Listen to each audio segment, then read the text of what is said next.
Programme ground zero के साथ मैं हूं शिफा यूसुफजई। कितने आदमी थे, ये डायलॉग बोला तो मशहूर फिल्म शोले में गया था, मगर पाकिस्तानी सियासत के उतार चढ़ाव में इस डायलॉग की न सिर्फ बाज़गश्त मुसलसल सुनाई दे रही है, बल्कि अब यह भी पूछा जा रहा है कि कौन कौन से आदमी थे। इस डायलॉग का तज़किरा 2 रोज़ कबल पार्लियामेंट से मंजूर होने वाली 26वीं आईनी तरमीम के तनाजुर में हो रहा है कि जब सेनेट में BNP मेंगल के 2 और कौमी असम्बली में PTI के 5 अरकान ने इस तरमीम के हक में वोट डाला। PTI के सीनियर रहनुमा असद कैसर साहब हमारे गुज़िश्ता रोज़ के प्रोग्राम में ये दावा कर चुके हैं कि PTI के कुल जो हैं वो 9 अरकान मुनहरिफ हुए, जिनमें से 5 ने वोट किया और 4 जो हैं वो स्टैंड बाय पर रहे। चेयरमैन PTI गौहर खान भी वोटिंग से कबल ये दावा कर चुके हैं कि PTI के सेनेटर्स जरका सोहरावर्दी और सेनेटर फैसल सलीम जो हैं वो तरमीम के हक में वोट दे सकते हैं। सेनेटर जरका तैमूर इसी हवाले से खबरों की जद में रही हैं कि जब आईनी तरमीम पर वोटिंग से कबल उनका एक वीडियो पैगाम सामने आया कि वो बहुत सख्त मुश्किल में हैं और उनका बेटा घर में नहीं है, मगर वो इमरान खान के साथ खड़ी हैं। और अब तरमीम की मंजूरी के बाद डॉक्टर जरका तैमूर साहिबा ने एक और पैगाम जो है वो जारी किया और उनका बेटा घर आ चुका है। उन्होंने ये भी कहा कि वो PTI का ही हिस्सा हैं। इस सारे मामले को किस तरह से देखना चाहिए, कहाँ थी, उनके साथ क्या हो रहा था, इस सारे मामले पर गुफ्तगू करने के लिए हमारे साथ मौजूद हैं सेनेटर डॉक्टर जरका सोहरावर्दी साहिबा। अस्सलाम वालेकुम डॉक्टर साहिबा। वालेकुम सलाम जी, थैंक यू शिफा। बहुत शुक्रिया सेनेटर साहिबा, आपने वक्त निकाला। सबसे पहले तो ये बताइए कि आप कैसी हैं, खैरियत से हैं? अल्लाह का बहुत शुक्र है जी, हम बहुत मुश्किल में हैं। बड़ी हेट कैंपेन चल रही है, मगर अल्लाह पाक का बहुत करम है, उसने इज्जत रखी जो कि कोई छोड़ने को तैयार नहीं है। ये बताइए कि what is your side of the story. हमने आपको प्रोग्राम में दावत इसलिए दी है कि हमें आपका वर्जन पता चले, हमें ये पता चले कि जरका साहिबा के साथ क्या हो रहा था, वो कहाँ थी। Your version. नहीं, बहुत शुक्रिया शिफा। मैं 23 सितंबर को गई थी पाकिस्तान से, मेरी डर्मेटोलॉजी की कॉन्फ्रेंस थी एम्स्टर्डम में। तो मैं वहाँ से वापस, मैंने 5 तारीख को आना था। 1 तारीख को मुझे फ़ोन आया और उन्होंने कहा कि डॉक्टर जरका आप जहाँ भी हैं, आप आने से पहले मुझे हमें इन्फॉर्म कीजिएगा। मैंने उनको कहा जी मैंने 5-6 के करीब आना है। तो मैं 5 तारीख को वापस आई, क्योंकि 6 तारीख को मेरे उसी बेटे की बर्थडे थी जिसको उठाया गया। एनीवे, मैं 5 तारीख को वापस आई। हालात, मेरी जब बातचीत हुई अपने लोगों से तो पता चला कि मामलात सही नहीं है। उन्होंने कहा जी आप वापस चली जाएं। तो मैं 5 की सुबह आई, 5 अक्टूबर की सुबह, और 7 अक्टूबर की सुबह मैं दोबारा से चली गई, मैं इंग्लैंड चली गई। उसके बाद 8 तारीख को मुझे फ़ोन आया मेरे बेटे का कि मुझे उठाया गया है, और जिन्होंने उठाया है उन्होंने कहा है कि, मैंने कहा भाई क्यों उठाया है तुमको, किसने? तो उसने कहा जी जिन्होंने उठाया है उन्होंने कहा है कि आपको पता है उन्होंने क्यों उठाया है और आप जानती हैं कि किसने उठाया। मैंने कहा भाई मैं तो नहीं जानती। बहरहाल फिर मैंने उनसे बेटे से ही बातचीत हुई, वो मेरे से तो किसी और की बातचीत नहीं हुई। उसी ने वो कहा कि जी आप बस आप आ जाएं। तो मैंने कहा ठीक है। फिर मैंने अपनी पार्टी से कांटेक्ट किया, उन्होंने मुझे कहा कि आप मतलब आपके पास कोई और ऑप्शन है नहीं, आपका बेटा पकड़ा हुआ है, जाहिर है आप पता नहीं कहाँ है, किस हालत में है। तो मैं 10 तारीख की सुबह जुमेरात को मैं ठीक है। अच्छा, आप वापस आ गई। अच्छा जरका साहिबा, ये भी बताइए कि आपकी पार्टी में फिर किससे बात हुई, ये सारा किसको आपने बताया था? हमारी लीडरशिप जो है, हमारी सेनेट में जो लीडरशिप है, देखिए हम तो अपनी जो लाइन एंड लेंथ है उसके मुताबिक चलते हैं। जो उन्होंने हम एडवाइस दी और मैंने लम्हा ब लम्हा उनको बताया कि मैं 1.5 दिन के लिए आई थी और अब मैं दोबारा से जा रही हूँ एज़ पर योर एडवाइस। उसके बाद जब वहाँ पे उसको उठाया गया तो मैंने उनको इन्फॉर्म किया कि जी उसको उठाया गया है। तो उन्होंने कहा कि आप जो है आप फिर जाहिर है, फिर जब मैं आई जुमेरात को तो पहले मैंने कॉल किया और मैंने उनसे चेक किया कि मुझे अब क्या करना चाहिए, बिकॉज आई डोंट नो मुझे क्या करना चाहिए। ठीक है।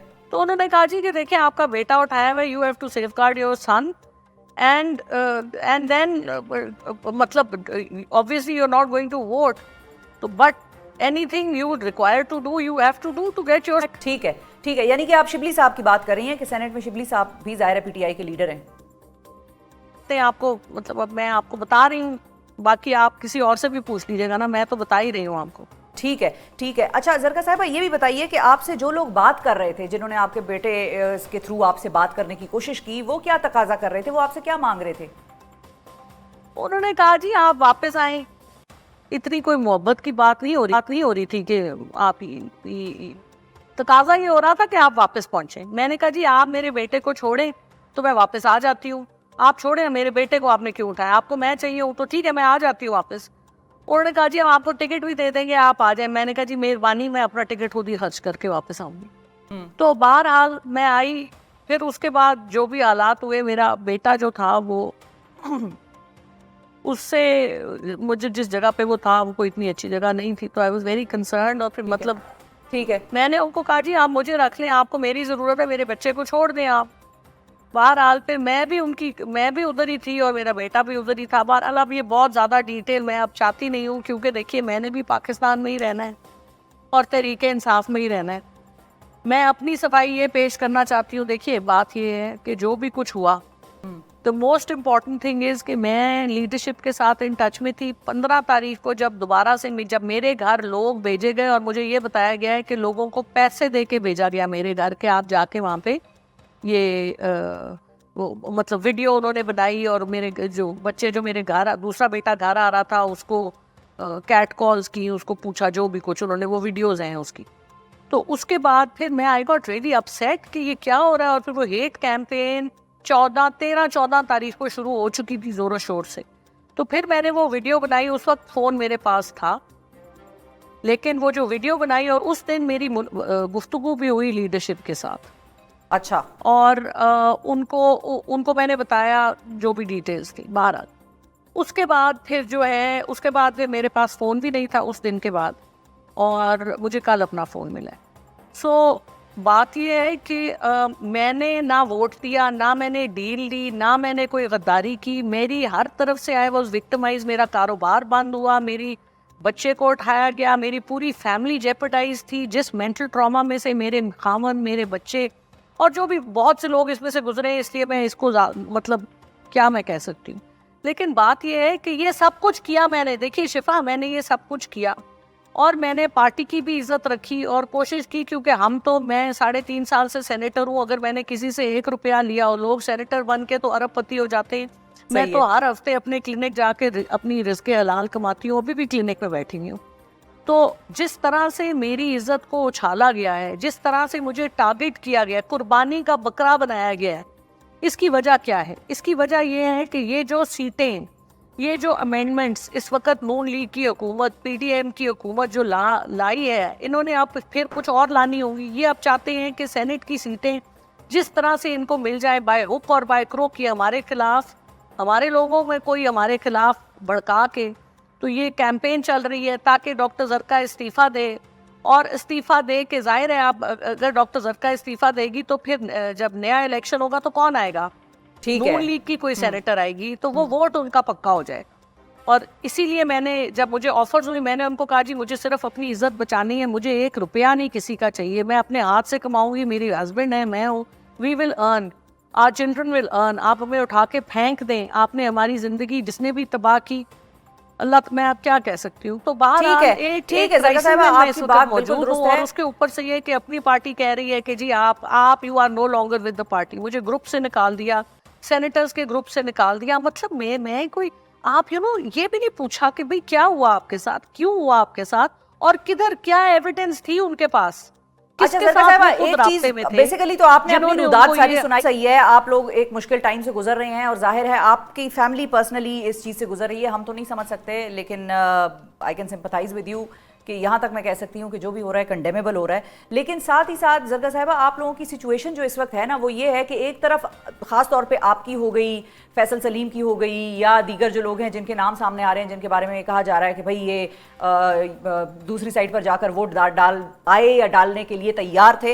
हो क्या रहा है आप लोगों के साथ इस तरफ? इस वक्त ये हो रहा है कि एक तरफ आपकी अपनी जमात आपके खिलाफ जो है वो खड़ी है, और दूसरी तरफ दूसरी जमात वाले तो चाह ही रहे थे कि आप उनकी साइड पर वोट डाल दें। नहीं, उनको डायरेक्ट किया गया। सारा कैंपेन पीटीआई ऑफिशियल से स्टार्ट हुआ है, सारा कैंपेन, और ऐसा जबरदस्त कैंपेन है कि देखने से ताल्लुक रखता है। It is all from PTI.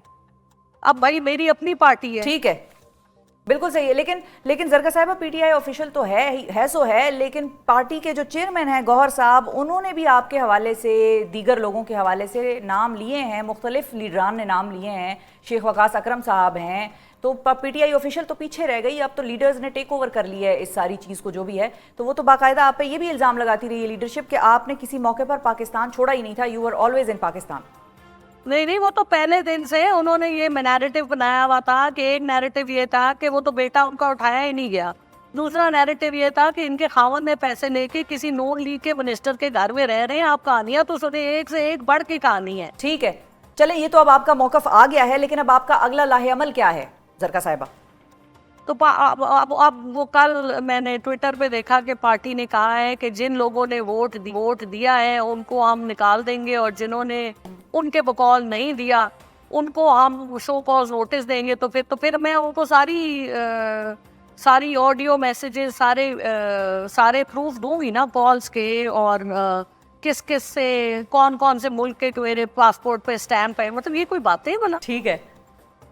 और मेरी एक साख है, देखिए शिफा, मैं कोई अननोन पर्सनालिटी नहीं हूँ। मैं 20 साल से मीडिया में आ रही हूँ, 20 इयर्स, और 14 साल से मैं पाकिस्तान में वापस आई नहीं हूँ। I am a gold medalist from the Punjab university. दुनिया मुझे जानती है, मेरी डीलिंग्स है लोगों के साथ, मेरी एक रेप्यूटेशन है लाहौर में, मेरे 2 क्लिनिक्स हैं। मैं ऐसे, I am not a fraud, I am not a dishonest person. लोग जानते हैं कि मैं किस किस्म की इंसान हूँ। जिन लोगों ने मेरे साथ डीलिंग्स की हैं, जिन लोगों ने मेरे साथ काम किया है, मैं मतलब कैसे आप 4 कॉन्टिनेंट्स में मैंने काम किया हुआ है, अमेरिका में, ऑस्ट्रेलिया में, यूके की मैं एग्जामिनर रही हुई हूँ, यूएई में I was at a very senior position, Dubai petroleum में, मतलब जी बताइए। ठीक है, तो जरका साहिबा, जैसे आपने खुद ही बता दिया कि गुज़िश्ता शब पार्टी की तरफ से ये बात आ रही थी सामने, उन्होंने बाकायदा ऐलान कर दिया कि जिन लोगों ने वोट डाला है उनके खिलाफ तो बाकायदा तादीबी कार्रवाई होगी, और जिन्होंने वोट नहीं डाला है उनको शो कॉज दिया जाएगा और उनसे पूछा जाएगा कि भाई ऐसा क्यों हुआ, आप अपनी पोजीशन एक्सप्लेन करें। तो are you ready for the disciplinary action? Of course, what do I have to hide? I only have to defend myself and I have not done anything wrong. मैंने क्या जुर्म किया है मुझे बताएं। मुझे किस जुर्म की पादाश में इतनी मेरी जिंदगी तबाह की गई है, मेरी रेपुटेशन तबाह की गई है, मेरी साख तबाह की गई है, मेरा क्लिनिक्स, मेरा रोजगार, मेरी फैमिली की सिक्योरिटी, मेरे फैमिली का mental peace. I have 3 sons, वो काम करते हैं, 2 बेटे, वो नौकरियों पे जाने के काबिल नहीं है। एक की तो नौकरी समझे छूट गई जिसको उठाया हुआ था। आप मुझे बताएं ये क्या हुआ है? मैंने क्या गुनाह किया जो मेरे साथ ये हो रहा है? मेरा गुनाह ये है कि मैं सच बोलती हूँ, मैं बहुत गुनाहगार हूँ, बहुत खताकार हूँ, बहुत नालायक इंसान हूँ, लेकिन मेरी गलती ये है कि मैं खड़ी हो जाती हूँ और मैं तकरीर भी करती हूँ, और मैं जो करती हूँ अपने दिल से करती हूँ, और मैं पार्टी के साथ सिंसेयर हूँ। ये मेरी सबसे बड़ी गलती है कि मैं सिंसेयर हूँ पार्टी के साथ, और मैं खान साहब के साथ सिंसेयर हूँ। अडयाला जेल में बाहर खड़े हो कि कितने दिन हमने गुजारे हैं, 10-10 घंटे वो हम सेनेटर्स को बाहर खड़ा करते हैं। किसी ने कभी हमने कितने खत लिख के दिए चेयरमैन सेनेट को कि ये क्या मजाक है। वो इजाज चौधरी साहब के लिए हमने कितनी एजिटेशन की है कि उनको आप प्रोडक्शन ऑर्डर निकालें। मतलब तो हमारी तो कोई वक़्त ही नहीं है। ये इज दिस हाउ? चलो जी, सेनेटर नहीं, किसी इंसान की कोई वक़्त होती है यार। जिस आइन में तरमीम लेके आए हैं उस आइन को आपने क्या इज्जत दी है? उस आइन की ये इज्जत है कि आर्टिकल 8 के तहत आप हमें इधर से उधर फेंक रहे हैं, जिसका मर्जी दिल करता है उठा ले, जिसका मर्जी दिल करता है जो मर्जी कर ले। तो दिस इज नॉट ऑन। बहुत तकलीफ हो। बिल्कुल सही है। क्या करेंगे? सेनेटर डॉक्टर जरका सोहरावर्दी साहिबा नाजरीन हमारे साथ मौजूद थी और क्लेम कर रही थी, बबांगे दोहल ये बात कर रही हैं कि वो पार्टी के साथ खड़ी थी और उन्होंने किसी भी मौके पर पार्टी को बिट्रे करने की, पार्टी को धोखा देने की कोशिश नहीं की है। अब देखना ये है, और साथ ही साथ उन्होंने ये भी कहा कि वो डिसिप्लिनरी एक्शन को फेस करने के लिए पूरी तरीके से तैयार हैं। She has nothing to hide. देखना ये मामला सेनेटर्स का और MNAs का, जिनके हवाले से PTI ये क्लेम कर रही है कि वो पार्टी के खिलाफ चले गए, उनका क्या बनता है। इसी के साथ नाजरीन एक क्लॉज बड़ा डिस्कस हो रहा है, वो है आर्टिकल 175A क्लॉज 3, यानी कि 175A की शिक नंबर 3 क्या कहती है 26वीं आईनी तरमीम में, इसमें क्या तब्दीली आई है या नहीं आई है, क्या सिनेरियोज बनेंगे, कौन चीफ जस्टिस ऑफ पाकिस्तान मुंतखब होगा। 26वीं आईनी तरमीम के बाद एक सस्पेंस खत्म हो चुका है और अगला सस्पेंस शुरू हो चुका है, जो कि नए चीफ जस्टिस की तैनाती का है। PTI ने चीफ जस्टिस के इंतखाब और तैनाती के लिए कायम की गई 12 रुकनी पार्लिमानी कमेटी का बॉयकॉट कर दिया है, जबकि दूसरी जानिब अभी से मीडिया में ये कयास आराइयां शुरू हो चुकी हैं कि अगला चीफ जस्टिस कौन हो सकता है, जिनके मुताबिक हुकूमत का झुकाव बज़ाहिर जस्टिस याहिया अफरीदी की तरफ दिखाई दे रहा है, जो इस वक्त जस्टिस मंसूर अली शाह और जस्टिस मुनीब अख्तर के बाद सीनियर तरीन जजेस में तीसरे नंबर पर मौजूद हैं। हुकूमत मुसलसल इन क़यास आराइयों की तरदीद तो कर रही है, जबकि मीडिया रिपोर्ट्स ये भी सामने आ रही हैं कि जस्टिस याहिया अफरीदी के इनकार की सूरत में अगले चीफ जस्टिस के लिए जस्टिस अमीनुद्दीन का नाम तजवीज़ किया जा सकता है, जो कि इस वक्त सीनियरिटी के लिहाज से चौथे नंबर पर मौजूद हैं। क़यास आराई के इस माहौल पर मंजूर की गई 26वीं आइनी तरमीम के तहत आर्टिकल 175A की शिक 3 का सोशल मीडिया पर बड़ा चर्चा चल रहा है, जिसके तहत 3 मुमकिना मंजरनामे हो सकते हैं। पहले मंजर पार्लिमानी कमेटी में 2/3 या फिर मुकम्मल इत्तेफाक राय से तीनों सीनियर तरीन जजेस में से किसी एक नाम पर इत्तेफाक हो सकता है। दूसरे मंजरनामे में नामजद किए गए चीफ जस्टिस के इनकार की सूरत में दीगर 2 सीनियर तरीन जजेस जो हैं उनमें से ही किसी एक का इंतखाब करना होगा। मिसाल के तौर पर अगर कमेटी जस्टिस याहिया अफरीदी का नाम तजवीज़ करती है और अगर वो इनकार भी कर देते हैं तो फिर कमेटी को जस्टिस मंसूर अली शाह या जस्टिस मुनीब अख्तर में से ही किसी एक का इंतखाब करना होगा। इसी आर्टिकल 175A की शिक के तहत एक तीसरा मंजरनामा भी उभर सकता है, जिसमें जस्टिस मंसूर अली शाह या जस्टिस मुनीब अख्तर के इनकार की सूरत में पहले 3 जजेस के पैनल से हटकर अगले सीनियर तरीन जज का नाम तजवीज़ किया जा सकता है, जो कि जस्टिस अमीनुद्दीन खान का है। क्या वाकई अब चीफ जस्टिस का नई तरमीम के तहत इंतखाब भी एक बड़ा चैलेंज बन चुका और हुकूमत अब ये मरहला कैसे पार करेगी? इस हवाले से गुफ्तगू करने के लिए हमारे साथ मौजूद हैं हुकूमती मुशीर बराए कानूनी उमूर बैरिस्टर अकील मलिक साहब और हमारे दूसरे मेहमान हैं सीनियर माहिर कानून हैं बैरिस्टर साद रसूल साहब। अस्सलाम वालेकुम जी, बहुत शुक्रिया आप दोनों का, आप दोनों ने वक्त निकाला प्रोग्राम के लिए। सबसे पहले तो आगाज़, अगर आप इजाज़त दें, आपकी इजाज़त से मैं अकील साहब से आगाज़ करना चाहूँगी। हुकूमत है, हुकूमत के सामने वैसे भी हम ज़रा कम खड़े होते हैं, तो अकील साहब आपकी तरफ आऊँगी। आप चूँकि हुकूमती नुमाइंदगी कर रहे हैं, ये बताइए, गुफ्तगू का आगाज़ अगर मैं आपसे कर सकूँ, आइन के आर्टिकल 175A की तशरीह आप कैसे करेंगे? आप बिस्मिल्लाहिर्रहमानिर्रहीम, बहुत बहुत शुक्रिया शिफा। आप मेरे ख्याल से पूछना चाह रही हैं कि 26वीं आइनी तरमीम के बाद इसका इत्तलाक कैसे होगा? ऐसा ही है। ये डेफिनेटली देखिए, एक पूरा मैकेनिज्म दिया गया है उसमें, और वो चार्ट भी आपने देखा होगा, आपकी नज़र से गुजरा होगा। उसमें जो कॉम्पोजिशन है वो आपके सामने है फॉर द अपॉइंटमेंट ऑफ जजेस ऑफ द सुप्रीम कोर्ट, वो आपके सामने है। और उससे ज़्यादा मतलब कोई स्पेसिफिक सवाल है तो मैं उसमें बिल्कुल आंसर कर सकता हूँ, लेकिन I think it's open to its own interpretation. अच्छा, ठीक है, आपने बड़ा सेफ खेलते हुए जो है वो शॉटें लगाई हैं। मैं साद साहब की तरफ चली जाती हूँ। साद साहब, आप 175A की तशरीह कैसे करेंगे after the 26th constitutional amendment?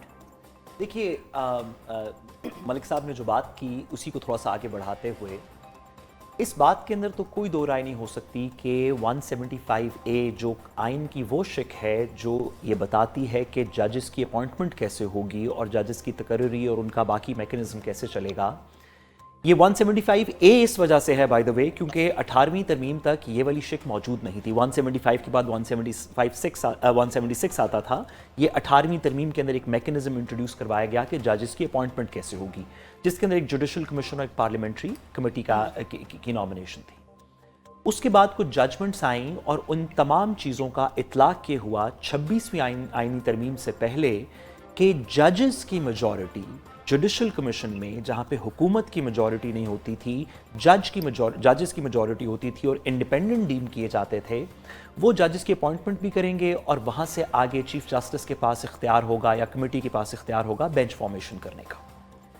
26वीं तरमीम ने जो 2 बातें बुनियादी तौर पे चेंज की, वो एक ये है कि अब एक ऐसा जुडिशल कमीशन और एक ऐसी पार्लियामेंट्री कमेटी भी साथ इसके अंदर इंट्रोड्यूस करवाई गई है जिन दोनों के अंदर हुकूमती नुमाइंदगी बाकी सबसे ज्यादा होगी। सही है। जुडिशल कमीशन के अंदर भी और पार्लियामेंट्री कमेटी के अंदर ऑपोजिशन के मेंबर्स भी हैं, लेकिन फिर भी हुकूमती नुमाइंदगी उसमें सबसे ज्यादा होगी, प्रोपोर्शनेट रिप्रेजेंटेशन है। ये 2 बॉडीज, एक जज अपॉइंट करेगी, जज की क्राइटेरिया करेगी, जज की अकाउंटेबिलिटी करेगी, और पार्लियामेंट्री कमेटी ये तय करेगी कि जो कॉन्स्टिट्यूशनल केसेस हैं जिनके अंदर हुकूमत खुद पार्टी होती है, किसी भी आइनी केस के अंदर हुकूमत खुद पार्टी होती है, इस वजह से वो आइनी केस होता है कि आप हुकूमत के किसी एक्शन को चैलेंज करते हैं, किसी कानून को चैलेंज करते हैं, कि वो मुकदमात जिसमें, जो आइनी मुकदमात हैं जिसमें हुकूमत खुद पार्टी है, उसको कौन सा बेंच सुनेगा, इसकी तश्कील भी एक ऐसी कमेटी के पास चली गई जो हुकूमत कंट्रोल करती है, जिसमें उसकी मेजॉरिटी है। ये एक बड़ा फंडामेंटल शिफ्ट है हमारे आइन के स्ट्रक्चर के अंदर।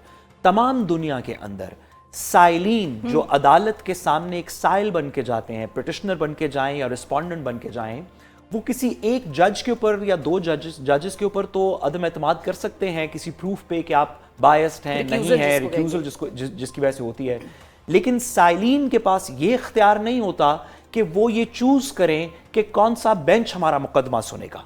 यहां पे कॉन्स्टिट्यूशनल केसेस जिनमें हुकूमत खुद साइल है, उसकी बेंच फॉर्मेशन भी एक ऐसी कमेटी कर रही होगी जिसके अंदर हुकूमत की मेजॉरिटी है।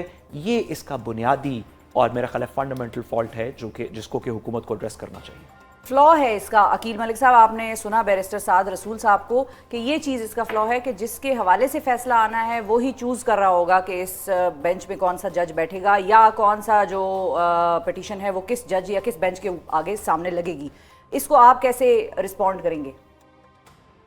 देखिए, ये कतन इस तरह नहीं है। थोड़ा सा इसको अगर देख लिया जाए तो ये स्पेशल पार्लिमानी कमेटी, आई थिंक, एक कंफ्यूजन क्रिएट हो रही है। स्पेशल पार्लिमानी कमेटी जो है वो इस हवाले से है कि 3 सीनियर मोस्ट जजेस जो हैं, जो अगर चीफ जस्टिस की वैकेंसी अराइज होती है और चीफ जस्टिस ने तैनात होना है तो सिर्फ सीनियरिटी प्रिंसिपल नहीं देखा जाएगा। 3 अब वो खाली सीनियरिटी प्रिंसिपल के ऊपर अपॉइंटमेंट जो चीफ जस्टिस की होनी है वो उस तरह नहीं होगी। अब ये जो 12 लोगों की कमेटी है जिसमें तमाम तर प्रोपोर्शनल रिप्रेजेंटेशन है तमाम पॉलिटिकल पार्टीज की, वो डिसाइड करेगी तमाम तर क्रेडेंशियल्स को देखते हुए, तमाम तर एकेडमिक क्वालिफिकेशंस को देखते हुए, तमाम तर रिकॉर्ड को, उनके जो जज साहिबान के जो 3 सीनियर मोस्ट हैं उनको देखते हुए, उनकी एडमिनिस्ट्रेटिव एक्सपीरियंस को देखते हुए, उनकी लीगल विजडम, उनका लीगल एक्यूमेन या उनका एडमिनिस्ट्रेटिव एक्सपीरियंस, अगर किसी हाई कोर्ट के वो चीफ जस्टिस रहे हैं तो उन तमाम चीज़ों को देखते हुए, एंड ऑल्सो उनके कोई नोटेबल अगर ऐसे केसेस उन्होंने डिसाइड किए हों इन द पास्ट और during the course of their practice, तो ये तमाम चीज़ों को during the course of their them being on the bench.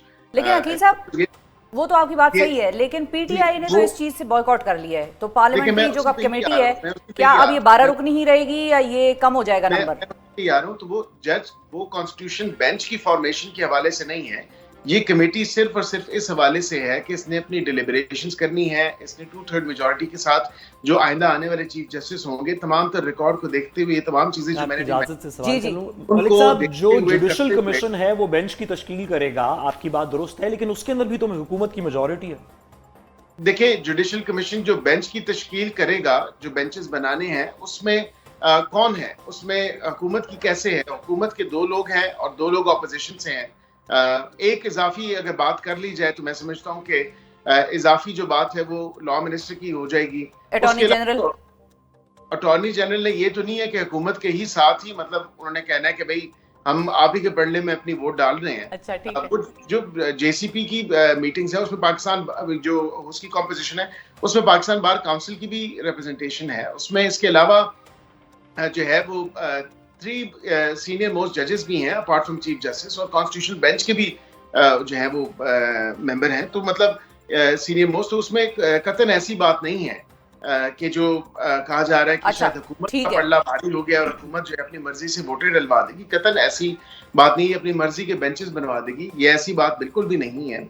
यहाँ पे जो कमेटी जिस पे आपने बात की, जिस पे पीटीआई अब इज्तनाब कर रही है और कह रही है कि हमने इसका पार्ट नहीं बनना, थ्रू एंड थ्रू वो इस तरमीम के पूरे प्रोसेस में अलाइन रहे और थ्रू एंड थ्रू इसका पार्ट एंड पार्सल रहे, इसमें अपनी इनपुट भी दी, उसके साथ ठीक है, they were part of the process. लेकिन पार्ट ऑफ द प्रोसेस रहने के बाद जब आखिरी चीज आ गई जिसमें मतलब उनका कम से कम अगर वो नहीं इत्तेफाक करते मेजॉरिटी के साथ, तो उनकी कम से कम वो चीजें ऑन पेपर तो ऑन रिकॉर्ड तो आ जाएंगी। ठीक है। अब वो कहते हैं कि नहीं करना, और मेरी गालबन ये भी हमारी तो खैर हत्तुल इम्कान कोशिश है कि उनको मनाया जाए और उनको इस कमेटी में बिठाया जाए। लेकिन अब मेरी कुछ ये भी इंफॉर्मेशन है कि वो कह रहे हैं कि शायद पीटीआई की रिप्रेजेंटेशन वो कहते हैं कि जी मौलाना साहब कर दें। अच्छा। तो ये भी बड़ी एक इंटरेस्टिंग सी बात है, लेकिन इस पे हतमी बात अभी कोई फाइनलाइज नहीं। और आपने उनको कहा है कि मौलाना साहब को कहा है आप लोगों ने कि पीटीआई को मनाएं कि कमेटी में वापस आएं? ऐसी तो बात तो नहीं है कोई। हमने मौलाना साहब को नहीं कहा, हम तो खुद कमेटी के मेंबरान जो है वो कोशिश कर रहे हैं, क्योंकि आज इजलास की पीटीआई वापस आए और पीटीआई को हम कोशिश कर रहे हैं कि बनाया जाए और लाया जाए ताकि उनकी भी इनपुट इसमें हो। सही है। अच्छा, अब मेरे साथ ही रहिए, हम जरा पॉसिबल सिनेरियोज की तरफ भी चले जाते हैं। जिस वजह से ये सारी डिस्कशन हो रही है पिछले कितने महीनों से, उस बात पे आ ही जाते हैं कि चीफ जस्टिस ऑफ पाकिस्तान अगला जो है वो कौन बनेगा? याहिया अफरीदी साहब का नाम आ रहा है, अंसार अब्बासी साहब बड़े एक सीनियर मोतबर सहाफ़ी हैं, उन्होंने बड़ी ज़बरदस्त आज की एक आर्टिकल में उन्होंने अपनी ये सारी खबर दी है। क्या याहिया अफरीदी साहब ही हैं चीफ जस्टिस ऑफ पाकिस्तान? आपको क्या लग रहा है साद साहब? और अगर याहिया अफरीदी साहब इनकार कर देते हैं तो अगले ऑप्शंस गवर्नमेंट और इस कमेटी के पास क्या होंगे? किसके नाम पर ज़्यादा इक्तिफा होता आपको नज़र आ रहा है? सबसे पहली बात तो यह है कि जिस तरह अभी गवर्नमेंट के रिप्रेजेंटेटिव मलिक साहब ने भी कहा कि कमेटी का काम है कि वो एकेडमिक और परफॉर्मेंस क्रेडेंशियल्स देख के एक चीफ जस्टिस बनाए। अगर कोई भी कमेटी इन जज साहिबान के एकेडमिक, जजमेंट, लीगल, दीगर क्रेडेंशियल्स देखेगी तो उसके पास कोई ऑप्शन, कोई तरीका नहीं होगा जस्टिस मंसूर अली शाह को स्किप करने का। अच्छा। अगर किसी तरीके से स्किप कर भी दिया तो जो नेक्स्ट सीनियर मोस्ट हैं जस्टिस मुनीब अख्तर, उनको स्किप करने का कोई तरीका नहीं होगा। तो मेरा ख्याल है कि अगर एक डिस्पैशनेट कमेटी काम करे जो कि वाकई मेरिट्स के ऊपर फैसला करे, तीसरे नंबर पे जस्टिस याहिया अफरीदी हैं, उन तक बात नहीं पहुंचेगी। लेकिन चले हम एक मफरूज़े पे बात कर लेते हैं कि किसी वजह से हुकूमत कहती है कि मुझे फलां की ऐनक नहीं पसंद और फलां के बाल नहीं पसंद, इस वजह से हम इन दो को नहीं रखते और जस्टिस याहिया से काम निकालने के लिए तो हमारे पास लाखों बहाने हैं ना। और वो एक खत आपने भी पढ़ा होगा मुनीब अख्तर साहब के हवाले से जो खत आया था चीफ जस्टिस साहब का, उसमें उन्होंने खासी उनके बारे में तो बता ही दिया कि भाई इसमें क्या क्या प्रॉब्लम्स हैं, आप लोग ध्यान से फैसला कीजिएगा जब कीजिएगा। बसद एहतराम इन चीफ जस्टिस साहब के जिन्होंने मुनीब अख्तर साहब के बारे में खत लिखा जिसमें 12 पॉइंट्स रेज किए, इन चीफ जस्टिस साहिबान के खिलाफ मल्टीपल जजेस ने पिछले 3-4 साल के अंदर खत लिखे हैं और अगर हम उनको कोलेट करें तो वो 12 नहीं शायद 1200 के करीब मुख्तलिफ जज साहिबान की, उमर बंदयाल साहब से लेके आसिफ सईद खोसा साहब से लेके जस्टिस फाइज़ साहब के खिलाफ कंप्लेंट्स हैं। तो ये किसी को डिस्क्वालीफाई नहीं करता, ये कंप्लेंट्स किसी को डिस्क्वालीफाई नहीं करती चीफ जस्टिस बनने से। अगर ये करती होती तो जो प्रेजेंट चीफ जस्टिस हैं उनके खिलाफ सबसे ज़्यादा कंप्लेंट्स थी।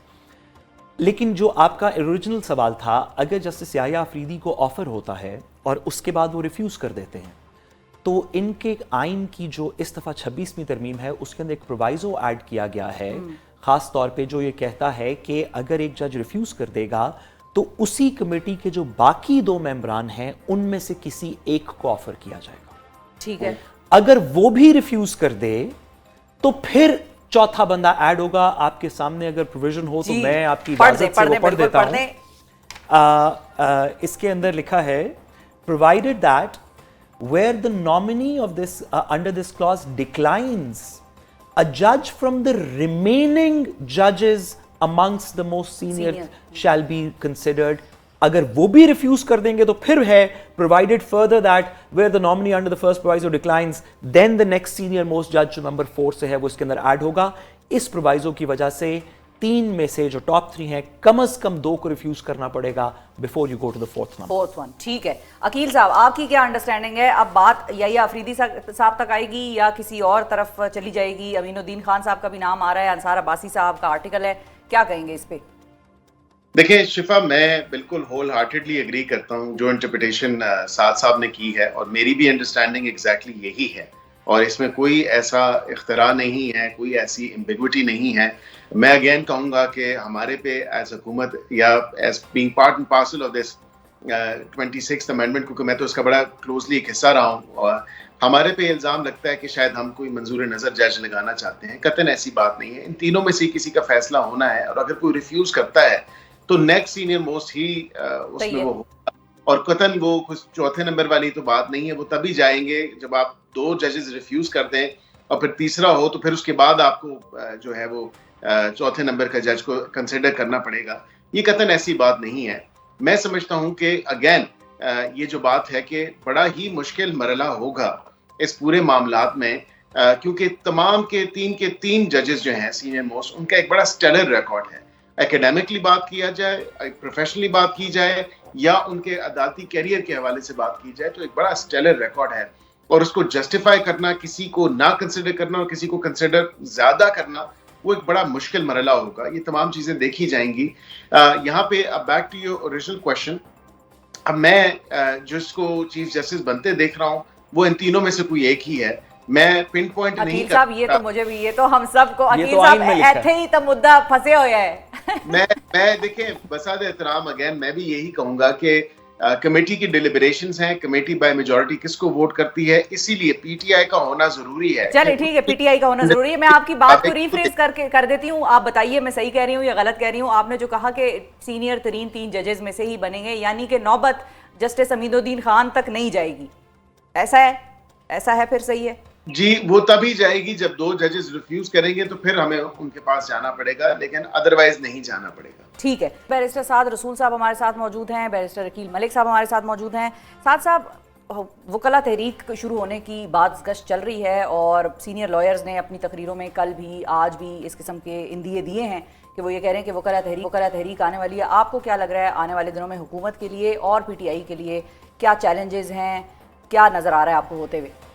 देखिए, पीटीआई के लिए क्या चैलेंजेस हैं ये तो कहना मुश्किल है, क्योंकि पीटीआई तो के कहना आसान साहब सबसे आसान है। ये पीटीआई के चैलेंजेस तो शायद इस बात से कनेक्टेड होंगे कि कॉन्स्टिट्यूशनल बेंच क्या बनता है जिसके सामने पीटीआई के मुकदमा और उसके प्रिजाइडिंग जज कौन से होंगे, तो ये कहना तो इस वक्त मुश्किल है। हाँ, हुकूमत के हद तक जो चैलेंजेस हैं उनके ऊपर ये बात ज़रूर की जा सकती है कि कुछ चैलेंजेस हैं जो हुकूमत अगर थोड़ी सी समझदारी दिखाए, और मैं मलिक साहब को बहुत ही बसद एहतराम ये गुजारिश करूँगा, हम हुकूमत को मशवरा देने वाले कोई नहीं, हमसे बहुत अक्लमंद लोग हैं हुकूमत में, लेकिन अगर हुकूमत थोड़ी सी विजडम दिखाए तो पार्ट ऑफ द लीगल वकला का जो चैलेंज है वो इस चीज़ से ठीक हो जाएगा अगर आप मुनासिब फैसले करें चीफ जस्टिसशिप के, ऐसे जिससे वकला एंटागनाइज ना हो, और कॉन्स्टिट्यूशनल बेंच का भी एक ऐसा फैसला करें जिससे लोग एंटागनाइज ना हो, यानी कि लोगों को लगे कि एक ट्रांसपेरेंट और अच्छा फैसला हुआ है, तो इससे कुछ फ़र्क पड़ेगा।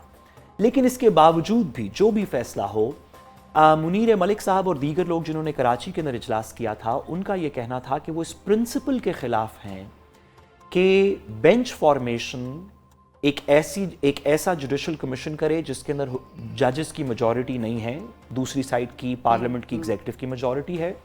और उनको दूसरी बात यह है कि उनको प्रिंसिपली इस बात से इख्तलाफ था कि चीफ जस्टिसशिप को सीनियरिटी प्रिंसिपल के ऊपर ना किया जाए, बल्कि हुकूमत की सवाबदीद हो एक कमेटी के थ्रू, एक पार्लियामेंट्री कमेटी के थ्रू, कि टॉप 3 में से किसको लगाएंगे।